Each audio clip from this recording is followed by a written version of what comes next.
How to delete downloads on your Samsung or Android and free up space. Hey everybody, welcome back to our channel. I am Bimo from App Guide. In today's guide video, I will simply show you how you can actually delete some of the downloaded apps, folders and files in order to actually free up some space. So make sure to watch this video till the end. But before we get started, as always, if you are new to our channel, make sure to leave a like, hit the subscribe button. And without any further ado, let's get started with today's video. So first things first, what you want to do is, let's say you downloaded some of the files from the internet and you want to delete them. Well, first of all, go ahead and open up the file manager app and then go to internal storage.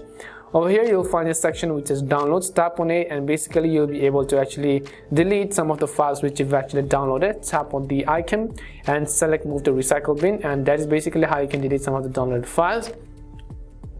If you want to delete some of the apps, basically if you no longer need an app, so select it and then tap on the uninstall button just like that.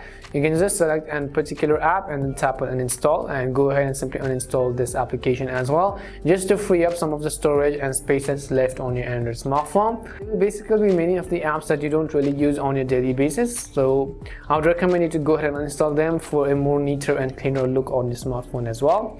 And once you've done so, you can see some of the spaces has been cleared. If you look from the very top, you also have some app called which will help you get rid of the junk. Now Ccleaner is the one which I personally use, so basically you can see this application. Before opening up, I would actually recommend you to turn off Wi-Fi. What this app will do is it's going to clear some of the temporary cache files as well.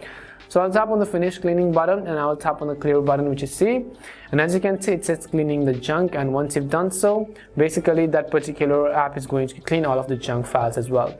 And this is how you can actually delete downloads on your Android and free up some spaces. Hopefully the video was really helpful, and if it did help you, make sure to leave a like and subscribe to the channel. If you got any more questions, queries or doubts, simply also make sure to leave them down in the comment section. Thank you very much for watching till the end, and see you soon in our next video.